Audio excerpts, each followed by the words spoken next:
세아가 다음 주에 추석인데 둘이 같이 내려올 거지? 기왕 오는 거 전날에 좀 일찍 내려와라. 같이 마트에서 장도 보고 천천히 준비하자. 아, 추석이요? 저희가 미리 말씀을 안 드렸나요? 남편한테 어머님이 오해하시지 않게 말씀드리라고 했던 것 같은데. 무슨 말? 나는 아무것도 들은 게 없는데. 아, 다름이 아니고 저희가 결혼할 때 해외로 신혼여행을 못 갔었잖아요? 그래서 이번 추석 때 신혼여행 다시 가려고요. 진작부터 결정해서 이미 항공권이랑 호텔이랑 예약 다 해놨는데 성문 씨가 어머님께 미리 말씀을 안 드렸었나 봐요. 어쩌죠? 너희들이 작년에 신혼여행을 제대로 못 가긴 했지. 그런데 꼭 추석 때 해외여행을 가야겠니? 명절이 아니면 너희가 언제 한번 내려온다고. 2달 전에 어머님 생신 때 그때 찾아뵀었잖아요. 죄송한데 이번에는 좀 그렇게 됐어요. 나중에 설날 때나 한번 내려갈게요. 어머님 선물 사올 테니까 너무 서운해하지 않으셨으면 좋겠어요. 그래, 뭐 너희들이 그렇다면야 어쩔 수 없지. 대신에 내년 설날에는 꼭 내려와야 된다. 물론이죠, 어머님. 설에는 오빠랑 같이 꼭 내려갈게요. 그래, 신혼여행은 한번 제대로 가긴 가야지. 이번엔 첫째네랑 우리끼리 보낼 테니까 몸 조심하고 잘 다녀와라. 이해해 주셔서 감사해요. 오는 길에 아버님, 어머님 선물 꼭 사올게요. 내 선물은 됐다. 지금으로부터 2년 전 가을에 둘째 아들이 결혼을 하게 되면서 저도 며느리가 둘로 늘어나게 되어 기분이 참 좋았습니다. 첫인상은 참해 보였고 성격도 조용조용한 줄 알았던 둘째 며느리는 막상 가족으로 지내며 겪어보니 할 말 다 하는 당돌한 성격이더라고요. 결혼하고 처음 맞이했던 작년 설에는 연휴를 이틀 앞두고 갑자기 며느리가 코로나에 걸렸다면서 자가격리를 해야 된다 하는 겁니다. 그때는 뭐 주변에서 많이 걸리던 시기이기도 했고 다른 것보다 건강이 우선이라서 아들 부부 모두 내려오지 말고 집에서 편히 쉬라고 했었어요. 물론 진짜 걸렸는지 아닌지 확인할 방법은 없지만 1년 내내 잘 먹고 잘 놀다가 꼭 설 연휴 이틀 앞두고 그러는 건지 좀 이상하다 싶은 생각은 있었죠. 그런데 추석 때는 연휴를 이용해서 못 갔던 신혼여행을 다녀온다고 하고 그때까지만 해도 저는 꼭 참고 그 말을 다 믿었어요. 진짜로 한참 여행도 가기 힘들 때 결혼해서 신혼여행도 겨우겨우 제주도 다녀온 게 다였거든요. 그래서 이번 설날이 아들 내외가 결혼하고 내려오는 첫 명절이라 생각했고 저도 이번에야말로 아들과 며느리와 명절다운 명절을 보내야겠다 기대하고 있었습니다. 세아가, 성훈이가 이상하게 오늘 연락이 안 되네? 이번 설에는 언제 내려올 생각이니?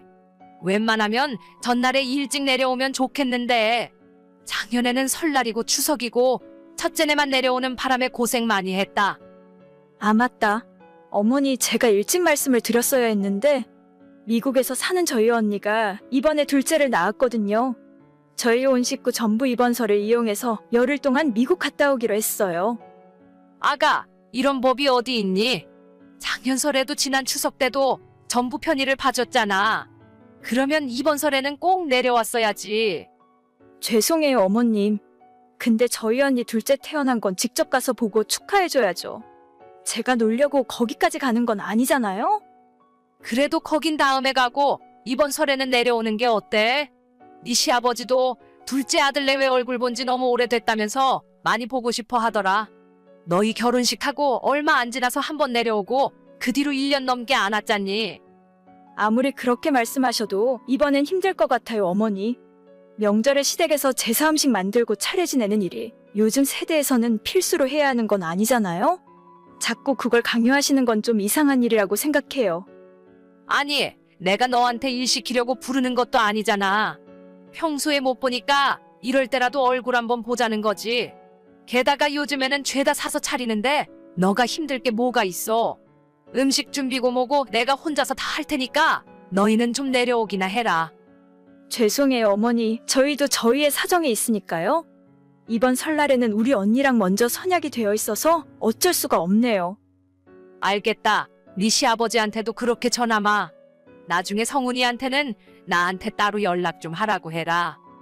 아, 어머님. 기왕 연락하신 김에 제가 부탁드릴 일이 하나 있어요. 부탁? 갑자기 나한테 무슨 부탁을 하려고? 저 요즘 다니는 회사 분위기도 안 좋고 사실 얼마 안 가서 그만둬야 할 것 같아요. 안 그래도 성문 씨도 회사 다니기 힘들다고 하는데 저희 두 사람 퇴직금 모아서 요식업 쪽으로 사업을 하나 해볼까 하거든요. 경기도 어려운데 사업은 무슨 사업이야? 그냥 월급 잘 주는 곳에 붙어 있지 그래. 저희 따지고 보면 결혼할 때도 시댁에서 얼마 해주신 거 없잖아요? 그래서 이번 기회에 1억 정도만 투자해주시면 안 될까요? 우리가 니들 결혼할 때 해준 게 없다고? 거기에 1억을 더 달라고? 내가 돈이 어디 있니? 그런 부탁은 못 들어준다. 성우 씨한테 들었는데 아버님 어머님 사시는 집이 5억 정도 한다면서요? 그럼 은행에 대출 받기 쉬울 것 같은데 담보로 1억만 대출 받아주시면 안 될까요? 지금 얼굴 보고 부탁해도 모자랄 판에 카톡으로 그런 부탁을 나한테 하는 거니? 시아버지가 이 이야기 들었으면 난리가 났을 거다. 못 들은 걸로 할 테니까 그만해라. 아니 어머니 정말 서운해요. 제가 괜히 이런 말씀 드리는 거 아니거든요.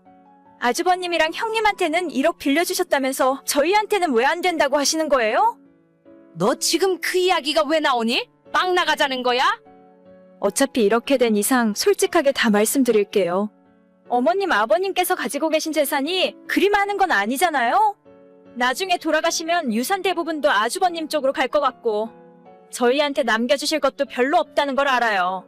그러니까 미리 살아생전에 도움을 조금만이라도 주시면 어머님 아버님도 마음 편하시지 않겠어요? 성훈이가 그러니? 우리가 모아놓은 재산도 별로 없다고? 그래서 지금 명절 때도 얼굴도 안 비추고 이렇게 막 나가는 거야?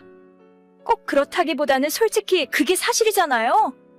너 성훈이랑 오래 만났으니까 잘 알겠구나. 우리 둘째가 예전에 사고 많이 치고 집안에서 골치 썩혔다는 건 알고 있지? 그래도 정신 차리고 지금은 번듯한 직장 다니고 있잖아요. 그럼 된 거 아닌가요? 어쨌든 걔가 옛날에 사고 친 건 알고 있다는 거네? 성훈이가 지금까지 일으킨 문제들 돈으로 합의 봐준 것만 해도 외제차 한 대 값이다. 한참 다단계 빠졌을 때는 너희 시아버지 신용카드까지 훔쳐서 집 나간 애야. 우리가 그런 애한테 집안 재산에 대해서 제대로 이야기해줬겠니? 어머님 지금 그게 무슨 말씀이세요? 성훈이 인생 똑바로 살게 하려고 일부러 우리 재산에 대해서는 얘기해준 적도 없어. 게다가 나는 너희들 결혼할 때 천세금 1억 5천 마련해준 것도 결코 적다고 생각 안 해. 그 정도 해줬으면 나머지는 너희들이 열심히 살면서 재산 늘려갈 생각을 했어야지. 뭐가 어쩌고 어째? 해준 것도 없어? 아니, 재산이 얼마나 있으신데요? 내가 왜 그걸 너한테 시시콜콜 이야기해줘야 하니? 너는 우리가 돈도 없는데 첫째랑 너희들 결혼할 때 어떻게 돈을 만들어서 해줬다고 생각해? 1억? 그거 너희들이 진짜 열심히 하고 노력하는 것 같으면 빌려줄 수도 있어. 그런데 내가 봤을 때는 싹수부터 글러먹었다. 일부러 지금 저 골탕 먹이려고 거짓말 하시는 거죠? 아버님 다니는 직장도 대기업 같은 게 아니잖아요? 지금 사시는 집도 그냥 평범한 아파트인데 괜히 저한테 거짓말 하시는 거 다 알아요. 우리가 집이건 차건 한 번 쓰기 시작하면 웬만해서 바꾸는 일이 없다. 너는 잘 모르겠지만 우리도 물려받은 재산으로 부동산 투자해서 많이 벌었어. 너희 시아버지는 집에서 마냥 놀기가 좀 그러니까 집 근처 가까운 곳에서 편하게 일하시는 거다. 어머니 죄송해요. 미국 언니네 집은 다음에 휴가 받아서 가기로 했어요. 이번 설 전날에 아침 일찍 내려갈게요. 됐다. 앞으로 너는 우리 집안에 발끝이라도 들일 생각 하지 말 거라. 죄송해요. 제가 진짜 오해했어요. 성훈 씨랑 제가 어머님 아버님에게 잘할게요. 저희가 철이 너무 없었어요. 말 나온 김에 성훈이도 마찬가지다. 걔도 이제 좀 정신 차리나 했더니 결혼해서 사는 꼬라지 보니 아니었나 보다. 사람 잘못 고른 죄가 있으니 너희들 이혼하기 전까지 우리 집에 찾아오면 내가 책임지고 호적에서 파버린다고 전해라. 어머니 죄송해요. 진짜 한 번만 용서해 주세요. 자식들 앞에서 괜히 돈 있다고 자랑하면 자식들 미래 망치는 것 같아서 자세히 이야기해준 적은 없었어요. 첫째 아들이나 둘째 아들 모두 결혼한다고 하면 전세금 정도 해주었고 작년에는 첫째가 하던 사업이 워낙 상황이 어려워지는 바람에 실제로 1억을 빌려준 적도 있었습니다. 첫째 아들은 성실하게 일하고 예전부터 자기 사업 잘 꾸려가는 아이라서 1억이라는 큰 돈을 빌려주면서도 걱정을 많이 하진 않았어요. 실제로 지금까지 절반 이상 갚았고 사업도 다시 잘 풀리는 것 같더라고요. 둘째 아들은 예전 학창시절부터 친구들이랑 싸우고 합의금 물어준 것만 수천이에요.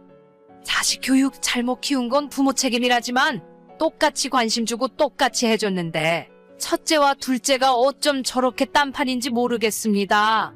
첫째는 며느리마저 그렇게 살갑게 자라고 자주 찾아오는데 둘째는 어디서 저런 아이를 며느리라고 데려온 건지 결혼한 지 1년 만에 시부모한테 돈 내놓으라고 하는 게 맞는 일인지 모르겠습니다. 화가 나서 한 이야기지만 절대 겁주려고 농담했던 건 아니에요. 둘째는 앞으로 이혼한다고 할 때까지 얼굴 안 볼 생각이고 제 호주머니에서 1,000원짜리 한 장이라도 얻어갈 수 없을 겁니다. 정말 내 배 아파서 낳은 자식이지만 너무 괘씸하네요. 오늘의 사연은 여기까지입니다. 구독과 좋아요, 알림 설정은 많은 힘이 됩니다. 다들 행복하시고 좋은 하루 되세요.